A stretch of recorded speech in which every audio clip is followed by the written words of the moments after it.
உங்களுக்கு டி-ஷர்ட் போடுறது ரொம்ப பிடிக்குமா? டி-ஷர்ட்ல இருக்கிற டி எப்படி வந்ததுன்னு உங்களுக்கு தெரியுமா?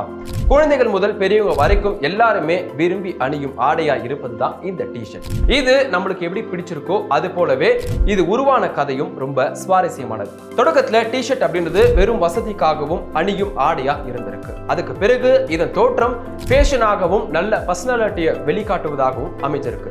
முதல்ல விளையாட்டு வீரர்கள் பயிற்சி காலங்கள்ல ரிலாக்ஸா விளையாடுவதற்கு இதை அணிந்து விளையாட தொடங்கியிருக்காங்க. அது போல வெயில் காலங்கள்ல அதிக வெப்ப தாங்காம வேர்வையை அதிகம் உறிஞ்சி கொள்வது ஏற்ற வகையில இதை அணிஞ்சிருக்காங்க. குறிப்பா முதலாம் உலக போரின் பொழுது அமெரிக்க வீரர்கள் இந்த லேசான வசதியான ஆடையை அணிய தொடங்கியிருக்காங்க. அதனால இதை முதல்ல ட்ரெய்னிங் ஆடை அப்படின்னு அழைக்க ஆரம்பிச்சு அதுக்கு பிறகு டி-ஷர்ட்னு சொல்ல ஆரம்பிச்சிருக்காங்க. மற்ற எந்த ஆடைகளுக்குமே இல்லாத ஒரு ஹைப் ஏன் இந்த டி-ஷர்ட்டுக்கு மட்டும் இருக்கிறது அப்படின்னு உங்களுக்கு தெரியுமா? அதுக்கு நிறைய காரணங்கள் இருக்கு.